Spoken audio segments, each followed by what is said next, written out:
नमस्कार दोस्तों, कैसे हैं आप लोग। उम्मीद है कि सभी लोग बहुत अच्छे होंगे। आइए आते हैं अपने टॉपिक पे। लास्ट डे हम लोगों ने उपराष्ट्रपति महोदय के बारे में देखा था।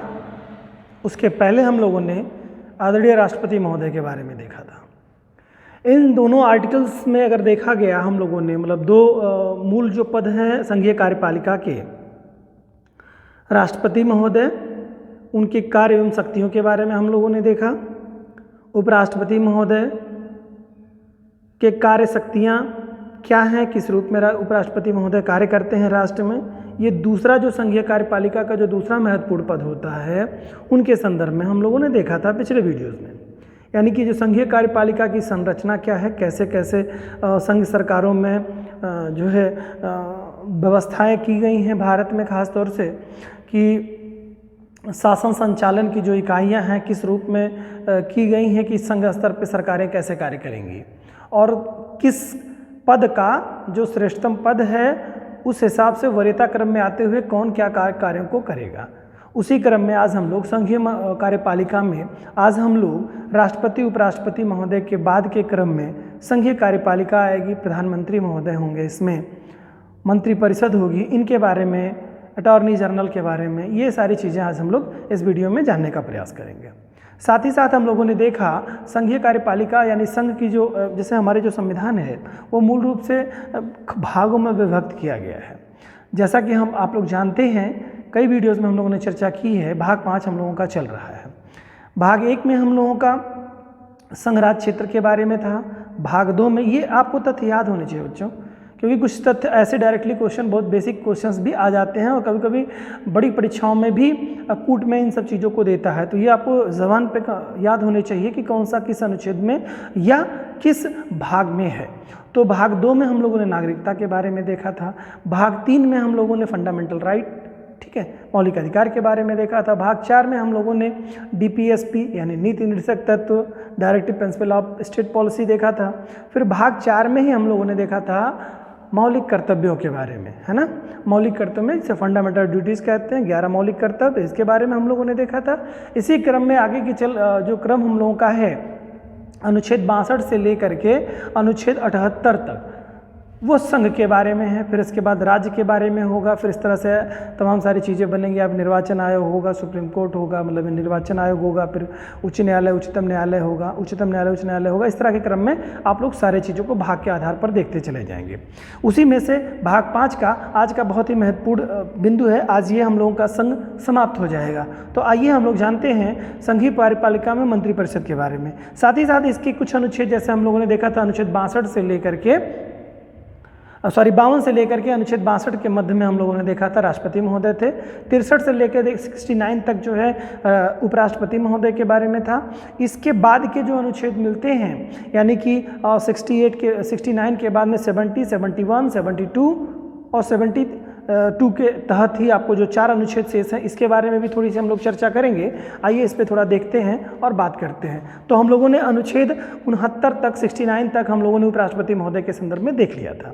अब आगे इसके बारे में जो अनुच्छेद हैं, यानी अनुच्छेद जो 70 है, 71 है और 72 है, यह भी राष्ट्रपति और उपराष्ट्रपति से रिलेटेड ही है। यानी कि राष्ट्रपति की शक्तियाँ, कार्यों को कैसे, जैसे चूंकि इसमें इसको इस नाते यहाँ देर में दिया गया है कि जैसे उपराष्ट्रपति महोदय आपने देखा था कि राष्ट्रपति के पद के रिक्त होने की स्थिति में उपराष्ट्रपति कार्यवाहक राष्ट्रपति हो जाते हैं। तो जब वो कार्यवाहक राष्ट्रपति हो जाएंगे, इसी नाते जैसे क्षमादान की शक्ति वगैरह आपने देखा होगा कि राष्ट्रपति महोदय क्षमादान की जो शक्ति है, अक्सर न्यूज़ में आप सुनने को आपको मिलता रहता है। तो क्षमादान की शक्ति वगैरह को राष्ट्रपति में न दे करके उपराष्ट्रपति के समापन के बाद दिया है, क्योंकि उपराष्ट्रपति भी जब कार्यवाहक राष्ट्रपति होंगे तो उनके कार्यों के संदर्भ में से मिलेगा। तो आप लोग समझ रहे होंगे। तो ये बाद के 3 अनुच्छेद जो है आपके 70, 71 और 72, ये संबंध मूल रूप से राष्ट्रपति की शक्तियों और कार्यों के से रिलेटेड है। इसमें 70 में क्या दिया है, आइए उसके बारे में एक एक बिंदु पे थोड़ा जानने का प्रयास करते हैं।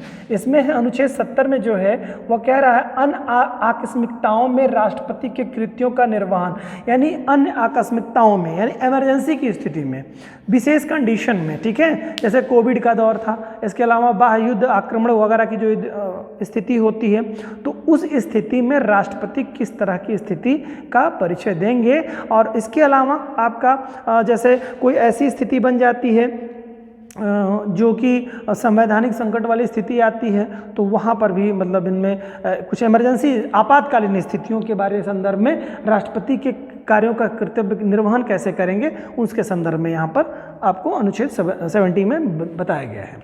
अब अगला है अनुच्छेद 71 में क्या कहा गया है। इसमें कहा गया 71 में कहा गया है राष्ट्रपति उपराष्ट्रपति के निर्वाचन से संबंधित संसक्त विषय, यानी कि राष्ट्रपति और उपराष्ट्रपति से संबंधित अगर कोई विवाद होता है तो उसके संदर्भ में इसमें दिया गया है कि कैसे उस विवाद का समाधान किया जाएगा। इसमें हाई कोर्ट आपको, सुप्रीम कोर्ट आपका इसमें भाग लेकर के और उसमें उस विवाद को, डिस्प्यूट को समाप्त करती है।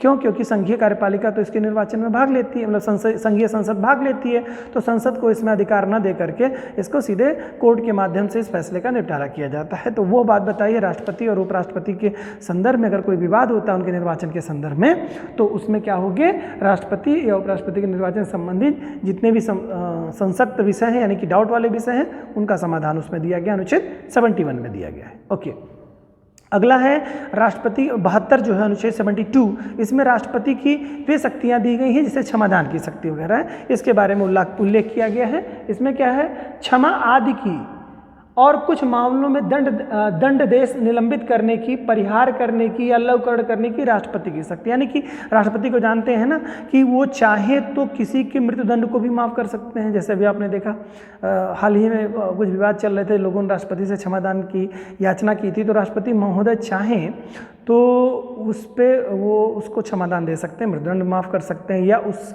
सेवा मतलब जो सज़ा है उसको लघुकरण कर सकते हैं, या उसको पूरी तरह से मतलब जो है पूरी तरह से क्षमादान दे सकते हैं। तो वो इनके बारे में है कि मतलब उसको स्थगित कर सकते हैं, उसको लघु कर सकते हैं, उसको माफ़ कर सकते हैं। ये जो अनुच्छेद 72 जो है राष्ट्रपति की क्षमादान की शक्ति के संदर्भ में से रिलेटेड है। समझ गए होंगे आप लोग। तो ये 3 अनुच्छेद राष्ट्रपति उपराष्ट्रपति के बाद के राष्ट्रपति से ही रिलेटेड और उपराष्ट्रपति से रिलेटेड रहे हैं। ठीक है, अब इसके बाद हम लोगों का आ रहा है संघ की कार्यपालिका का जो वास्तविक रूप से कार्य करती है उसके बारे में जानते हैं। बड़ा ही दिलचस्प, बहुत ही महत्वपूर्ण है। संघ में जितने भी संसदीय शासन व्यवस्था जहाँ पर है, लगभग यही व्यवस्था हर जगह होती है। आइए जानते हैं थोड़ा सा संघीय व्यवस्था में मंत्रिपरिषद कैसे कार्य करती है। तो हमारा अनुच्छेद जो कहता है आर्टिकल 73 वो यही कहता है संघ की कार्यपालिका शक्ति का विस्तार, है ना। संघ की जो कार्यपालिका शक्ति है उसके विस्तार के बारे में बताया गया है। विस्तार में यही है कि संघ की कार्यपालिका राष्ट्रपति सारी चीज़ों को करते हैं, तो राष्ट्रपति किस रूप में करेंगे तो उसका विस्तार डिटेल आगे के तथ्यों में, आगे के अनुच्छेदों में मिलेगा आपको। अनुच्छेद जैसे 73 में आएंगे, 74 में आएंगे, आप एक एक तथ्य मिलेगा आपको, बढ़ता चला जाएगा। तो ये इसमें सिंपल से है कि संघ की कार्यपालिका शक्ति के विस्तार के बारे में सारी बातें बताई गई हैं।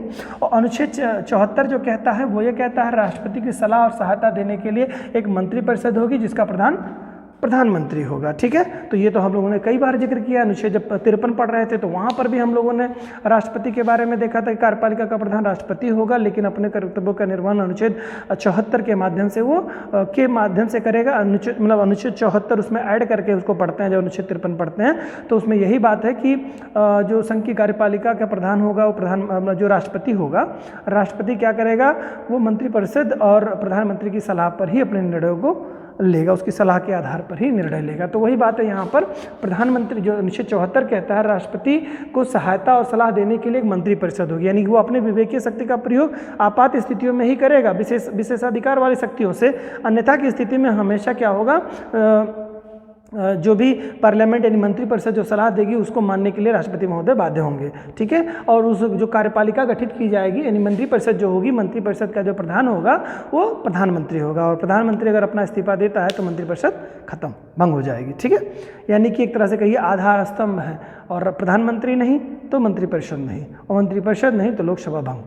ठीक है, इस तरह की स्थिति है। तो यहाँ पर 74 में क्या है, राष्ट्रपति की सलाह और सहायता देने के लिए क्या होगा, मंत्रिपरिषद होगा, और मंत्रिपरिषद जिसका प्रधान प्रधानमंत्री होगा, ये बताया गया अनुच्छेद 74 में। और अनुच्छेद 75 क्या कहता है, प्रधानमंत्री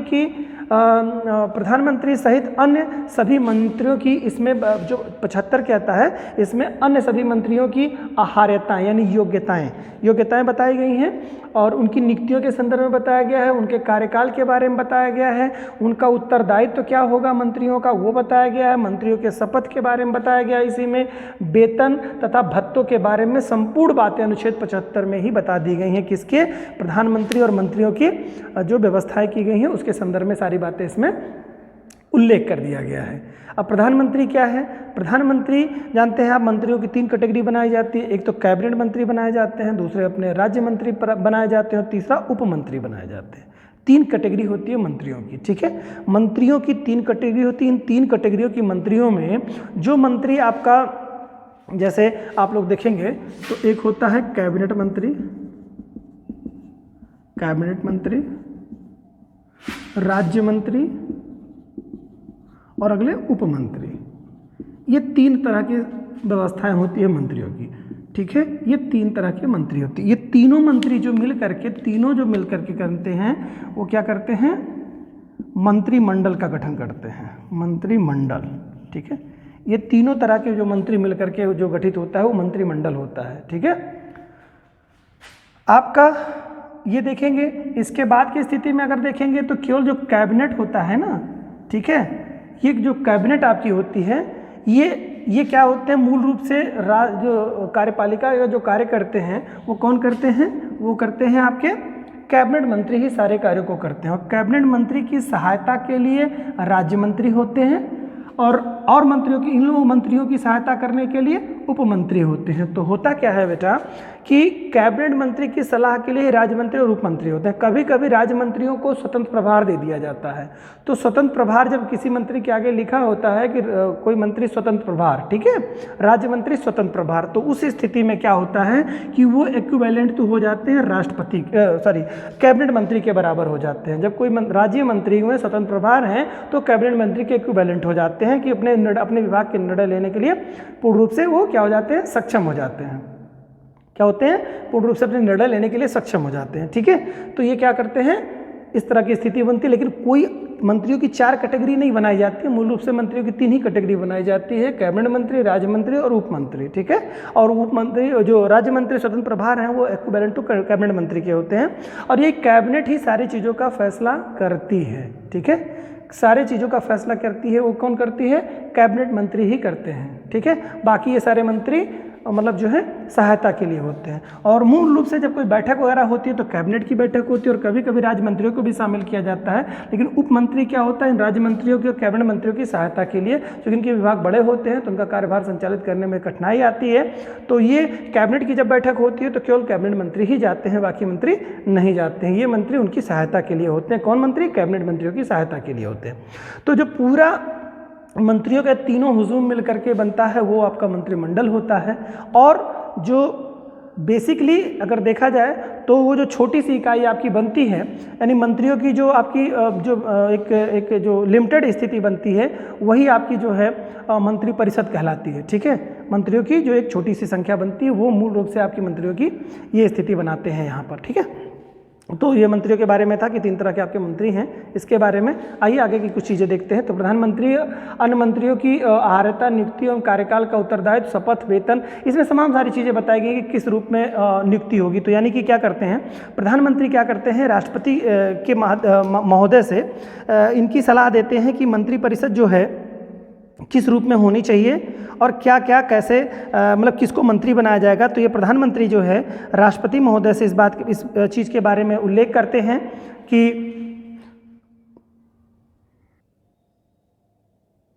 तो हम लोग बात कर रहे थे मंत्रिपरिषद के बारे में। तो मंत्रिपरिषद का जो एक संरचना है, देखिए अभी जिक्र किया था, तो इसमें हमने एक शब्द कहा कैबिनेट मंत्री, राज्य मंत्री और उप मंत्री। ये जो टोटल मंत्री जो बनते हैं, इन मंत्रियों को मिला करके संपूर्ण मंत्रियों को मंत्रिपरिषद का गठन किया जाता है। पूरी संरचना यानी कि तीनों तरह के जब मंत्री मिल करके जो कलेक्ट होते हैं तो उस पूरे मंत्रियों की जो परिषद होती है उसे मंत्री परिषद कहा जाता है। और इसमें जो मूल मंत्री होते हैं, खासतौर से कैबिनेट मंत्री, तो कैबिनेट मंत्रियों को मंत्रिमंडल कहा जाता है। ठीक है, यानी कि किसी नीति और पॉलिसी का जो क्रियान्वयन करती है वो क्या करती है, मंत्रिमंडल करता है, न कि मंत्रिपरिषद। तो यहाँ पर कैबिनेट मंत्री, राज्य मंत्री और उप मंत्री ये मिल करके क्या बनाते हैं, मंत्री परिषद का गठन करते हैं। और केवल जिसमें कैबिनेट मंत्री होते हैं इसे मंत्रिमंडल कहा जाता है, या इसे कैबिनेट भी कहा जाता है, कैबिनेट। ठीक है, यही कैबिनेट मंत्री ही कैबिनेट कहलाती है। ये प्रधानमंत्री के साथ लिमिटेड संख्या में होते हैं। तो कब से ये व्यवस्था की गई है और क्या क्या मतलब कि इसके तहत क्या किया गया है, इसके बारे में भी जानते हैं।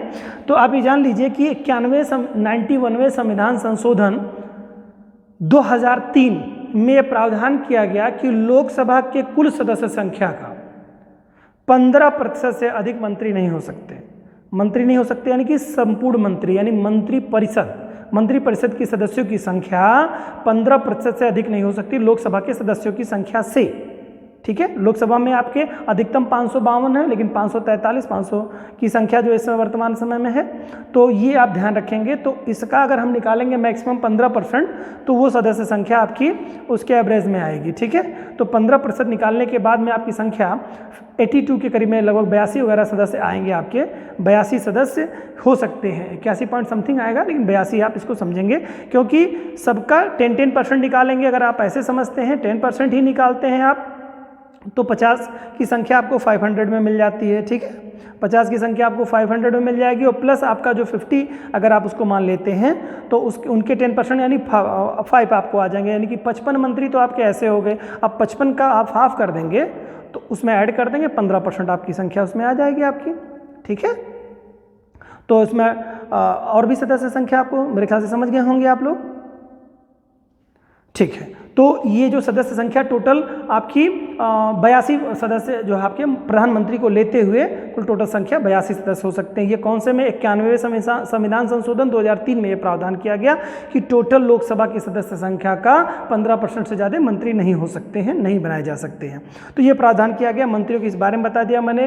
कैबिनेट मंत्री, राज्य मंत्री और उप मंत्री, ये 3 तरह के मंत्री होते हैं। तीनों मंत्री मिल करके मंत्रिपरिषद का गठन करते हैं, और केवल कैबिनेट मंत्री मिल करके कैबिनेट का गठन करते हैं, जिसे मंत्रिमंडल कहते हैं। ठीक है, तो मंत्रिमंडल एक छोटा निकाय है और मंत्रिपरिषद एक बड़ा निकाय है, तो इसमें कन्फ्यूजन बिल्कुल होने की जरूरत नहीं है। अभी मैंने बाय मिस्टेक इसको आपको इस शब्द में मंत्रिमंडल को मंत्रिपरिषद कह दिया था, तो इससे आप भ्रमित नहीं होइएगा, ये स्पष्ट आपको हो गया। तो टोटल क्या होगा, मंत्रिमंडल और प्लस सारे मंत्री आप कह सकते हैं लेकर के क्या होगा, मंत्रिपरिषद का गठन होगा। या आप कह सकते हैं कैबिनेट मंत्री, राज्य मंत्री और उप मंत्री मिला करके क्या होगा, मंत्रिपरिषद होगी। ठीक है, और केवल कैबिनेट मंत्री को ही मंत्रिमंडल कहा जाता है। ठीक है, तो ये बात उल्लेख इसमें किया गया है आपको। और इनका जो अनुच्छेद 75 है, इसमें इनके क्या दायित्व होंगे, इनके शपथ कैसे होंगे, इनका वेतन भत्ता कहाँ से दिया जाएगा, ये तमाम सारी चीज़ों का उल्लेख जो है किसमें किया गया, अनुच्छेद 75 में किया गया है। ठीक है, आगे है क्या इसमें ही देखिए। लेकिन देखिए, कहते हैं ना, संवैधानिक रूप से कहने में कुछ और चीज़ें होती हैं, लेकिन वास्तव में व्यावहारिकता में थोड़ा सा डिफरेंस मिलता है, थोड़ा अंतर मिलता है।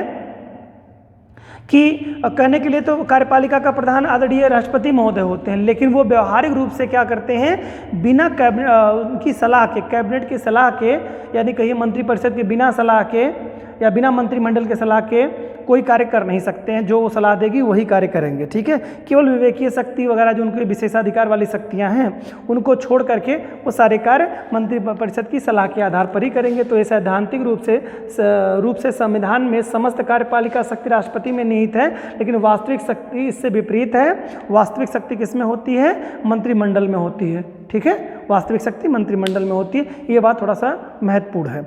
आगे के क्रम में आपका अनुच्छेद 76 है, बहुत ही महत्वपूर्ण बिंदु इसमें है। इस एग्जाम में बहुत सारे क्वेश्चंस आते हैं, थोड़ा इसको ध्यान से सुनिएगा। इसमें अनुच्छेद 76 में क्या कहा गया है कि भारत सरकार को विधिक सलाह देने के लिए एक अधिकारी होगा। ठीक है, और जिस अधिकारी का नाम होगा क्या, महान्यायवादी। जिसे ही हम लोग क्या कहते हैं, अटॉर्नी जनरल कहते हैं। तो अटॉर्नी जनरल के बारे में इसमें बताया गया, इसमें कहा गया है भारत में महान्यायवादी के पद का सृजन किया गया है। महान्यायवादी जो भारत सरकार को क्या करेगा, विधिक सलाह, भारत सरकार को जो भी है कानूनी सलाह देने का कार्य, चूँकि देखिए मंत्री जब चुन करके मंत्री बनते हैं तो उनको तो बहुत आइडिया होता नहीं, संविधान के संदर्भ में उतनी बारीक चीज़ों के बारे में अनुभव होता नहीं है कि कोई कानून अगर वो बना रहे हैं तो उस कानून का कितना सही ढंग से वो, कहीं ऐसा तो नहीं किसी जो पुराने कानून है उस पर कहीं वायलेंस हो रहा है।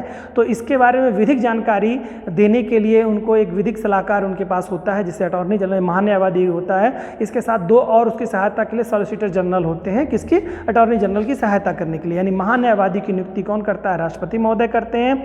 यह क्या करता है, कैबिनेट को, या कैबिनेट, देखिए कैबिनेट का जो प्रमुख होता है वो प्रधानमंत्री होता है, लेकिन पूरी कार्यपालिका का प्रधान कौन होता है, राष्ट्रपति। तो एक तरह से कहिए ये कैबिनेट को सलाह देने के लिए एक मंत्री का पद, एक वकील का, एडवोकेट का पद होता है, जिसे महान्यायवादी कहा जाता है। इंग्लिश में इसे अटॉर्नी जनरल कहा जाता है, ठीक है। और इसी की सहायता करने के लिए दो पद और होते हैं, जैसे मुख्य निर्वाचन आयुक्त होता है तो उसके उप दो निर्वाचन आयुक्त होते हैं जो उनकी सहायता करने के लिए होते हैं।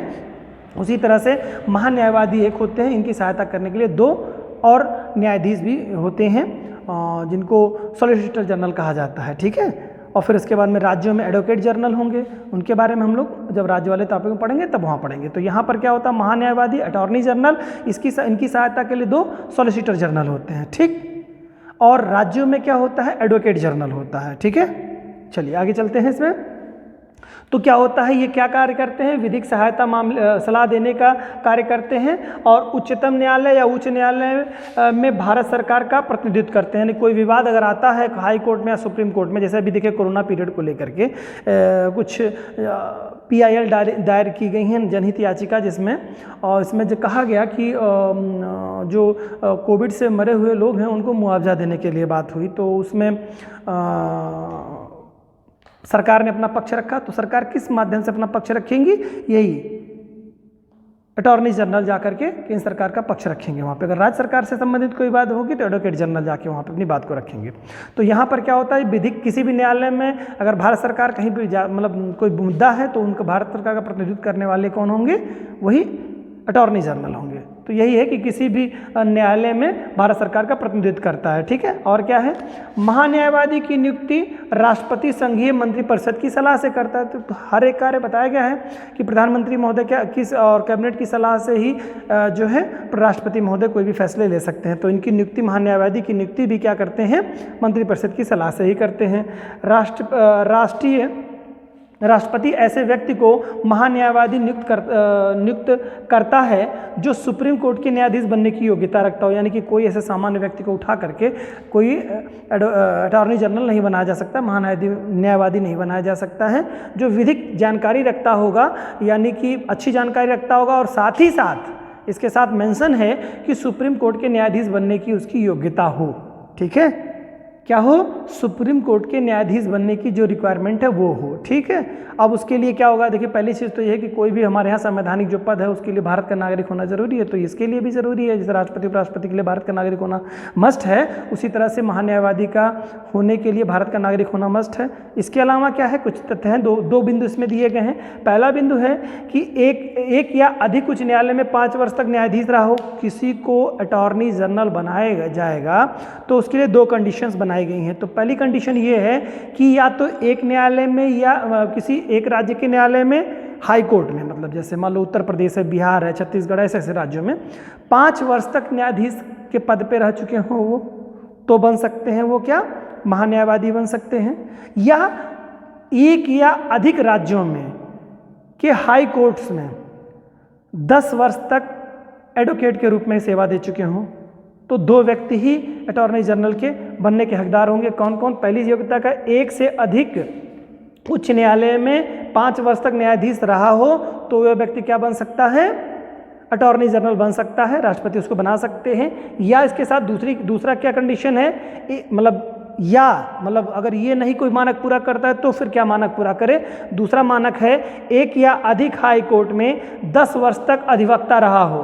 क्या रहा हो, 10 वर्ष तक अधिवक्ता रहा हो।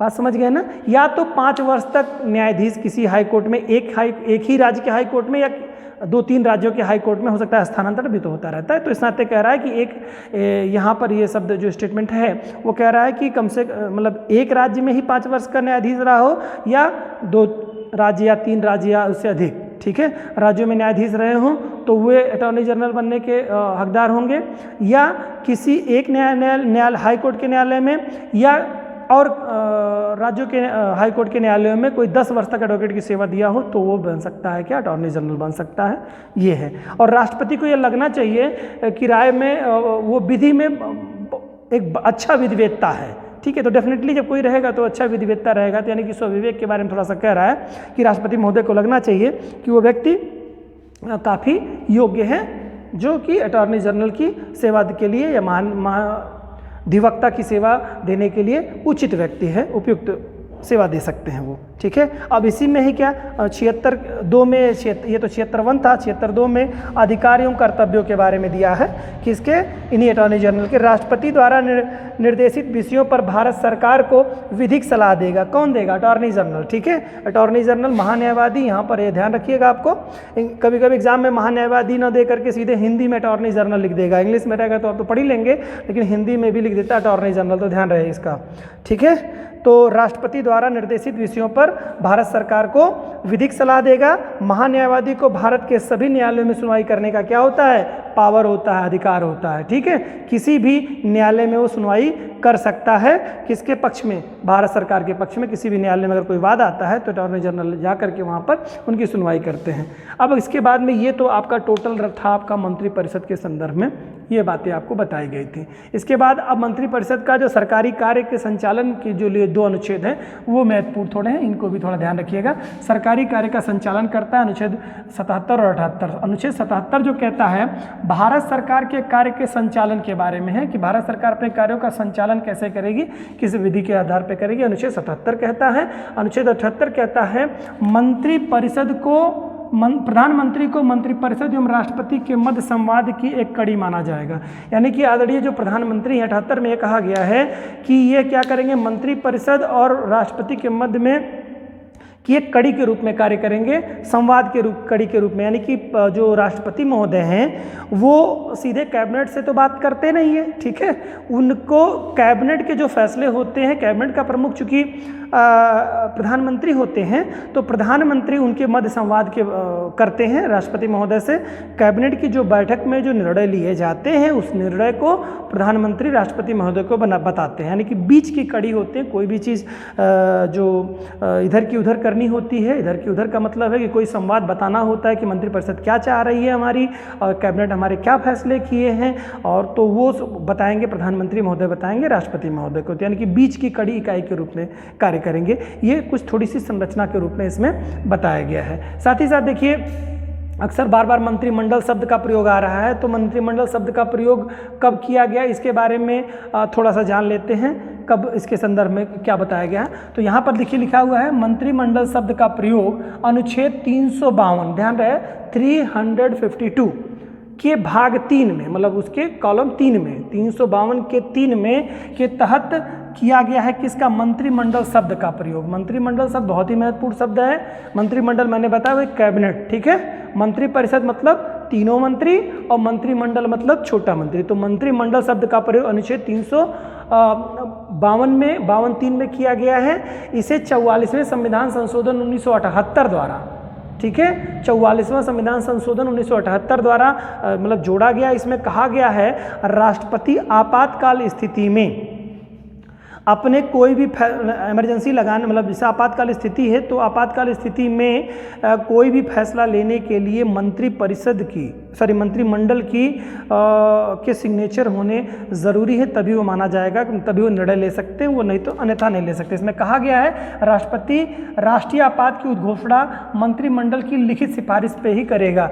यानी कि जैसे अभी उसके पहले 76-75 में जब इमरजेंसी लगी थी तो उससे सीख लेते हुए यह मतलब जो 78 में यह प्रावधान कर दिया गया, ठीक है, 44वां संविधान संशोधन करके प्रावधान किया गया कि राष्ट्रपति मंत्रिमंडल की लिखित सलाह के आधार पर ही आपातकाल की घोषणा करेगा। ऐसे नहीं कि स्वेच्छा से जैसे प्रधानमंत्री गए और सीधे जो है कह दिया तो और उन्होंने आपातकाल की घोषणा कर दी। आपातकाल की घोषणा के लिए उनके पास लिखित दस्तावेज इस रूप में होने चाहिए कि उसमें मंत्रिमंडल की सिफारिश की गई है, मंत्रिमंडल के सिग्नेचर उसमें किए गए हैं, तभी वो आपातकाल की घोषणा कर सकते हैं। आपातकाल की घोषणा स्वविवेकीय शक्ति नहीं है, आप इसको थोड़ा ध्यान रखिएगा।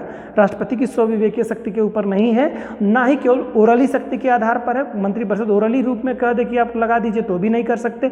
जब तक मंत्रिमंडल लिखित रूप में राष्ट्रपति को आपातकाल की संस्तुति के लिए लिखित रूप से नहीं एप्लीकेशन देगी, तब तक राष्ट्रपति महोदय आपातकाल की घोषणा नहीं करेंगे। यह कौन सा कहता है? अनुच्छेद 352(3) में ये प्रावधान किया गया है कि मंत्रिमंडल की सिफारिश पे किया जाएगा। तो ये तो आपके अनुच्छेद पूरे मंत्रिमंडल से संबंधित बिंदुओं के रहे आपके, जो कि आपके लिए काफ़ी महत्वपूर्ण थे। उम्मीद है कि आप सभी लोग सारी चीज़ों को अच्छी तरीके से समझे होंगे। अब आगे के क्रम में हम लोग अगले वीडियो में देखेंगे संसद के बारे में, लोकसभा, राज्यसभा के बारे में, प्रधानमंत्री, राष्ट्रपति के बारे में, मतलब क्योंकि तीनों इकाइयाँ मिलकर के बनती हैं। खास तौर से हम लोग संसद के जो दोनों सदन हैं आपके, लोकसभा और राज्यसभा, इनके बारे में विशद रूप से चर्चा करते हैं। उम्मीद है कि आपकी ये पूरी सीरीज है ये आपको अच्छे से समझ में आ रही होगी। आपको मैंने ये जो सीरीज है ये पूरी तरह से एक कंटिन्यूसली एक क्रम में मैंने बना रखा है, कुछ भी जिग-जैग नहीं हो रहा है। आप लोग इसको सीरियसली पढ़िए, बहुत अच्छी तरीके से आपको पॉलिटी की एक अच्छी समझ हो जाएगी और आयोग में जितने भी प्रश्न आपके आते हैं प्री और मेंस दोनों के दृष्टिकोण से आप अच्छी स्थिति में लिखने की सक्षमता आपके अंदर उम्मीद करता हूं कि आ गई होगी, या धीरे धीरे मेहनत करेंगे तो आ जाएगी आपके अंदर।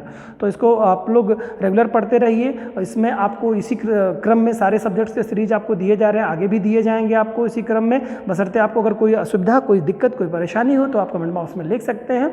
मैं प्रयास करूँगा उसको अगले वीडियो में सुधार करने के लिए, या आपके जो सवाल होंगे उनके जवाब दिए जाएंगे। आप इसको पढ़िए, सारे टीचर्स का मनोबल भी जिससे बढ़े और आप लोग इसको, जिससे आपका एक फ़ायदा हो सकता है। अगर आपको लगता है कि कुछ और भी सुधार की किसी तरह की आपको ज़रूरत है तो वो बताइए, या किसी और चीज़ की ज़रूरत महसूस होती है कि सर ये भी बिंदु हमको इसमें आप बता दें, तो वो भी आप बताइए। हम लोग प्रयास करेंगे कि वो भी चीज़ें आपकी पूरी की जा सके। धन्यवाद।